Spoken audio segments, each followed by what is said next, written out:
প্রকৃতির মাঝে এমন কিছু আশ্চর্য সৃষ্টি রয়েছে যেগুলো শুধু রূপে নয়, মূল্যে ও গুণে স্বর্ণের সমান।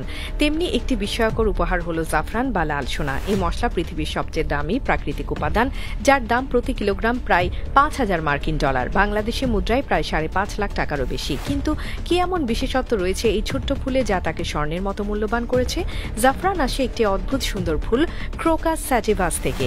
এই ফুলের রং বেগুনি, কিন্তু এর ভেতরে লুকিয়ে আছে ৩ থেকে ৪টি সূক্ষ্ম লাল রেশা, যেগুলোকে আমরা জাফরান হিসেবে চিনি। প্রতিটি ফুল থেকে এত অল্প পরিমাণ জাফরান পাওয়া যায় যে মাত্র ১ কিলোগ্রাম জাফরান সংগ্রহ করতে প্রায় ১.৫ লাখ ফুলের প্রয়োজন হয়। এই রেশাগুলো হাত দিয়ে আলতোভাবে সংগ্রহ করতে হয় এবং শুকানোর পরেই তা বাজারজাত করা সম্ভব হয়।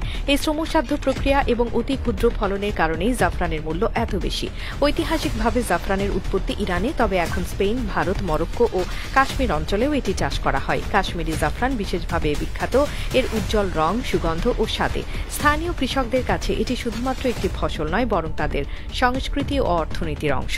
অনেক জায়গায় জাফরানকে রক্তের মতো মূল্যবান বলা হয়, কারণ এটি চাষ করতে হয় বছরের নির্দিষ্ট সময়ে, অনুকূল আবহাওয়ায় এবং প্রায় পুরো প্রক্রিয়াটি হাতে সম্পন্ন করতে হয়। তবে জাফরানের ব্যবহার কেবল রান্নাঘরে সীমাবদ্ধ নয়। প্রাচীন চিকিৎসা শাস্ত্র থেকে শুরু করে আধুনিক কসমেটিক শিল্প পর্যন্ত এর ব্যবহার বিস্তৃত। এটি মিষ্টান্ন, পানীয় এবং উচ্চমানের সুগন্ধি তৈরিতে অপরিহার্য উপাদান হিসেবে ব্যবহৃত হয়।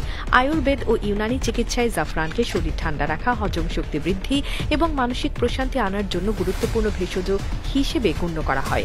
আধুনিক গবেষণাতেও প্রমাণিত হয়েছে জাফরান শরীরের প্রদাহ কমায়, রক্ত সঞ্চালন উন্নত করে এবং মানসিক বিষণ্ণতা দূর করতে সহায়ক ভূমিকা রাখে।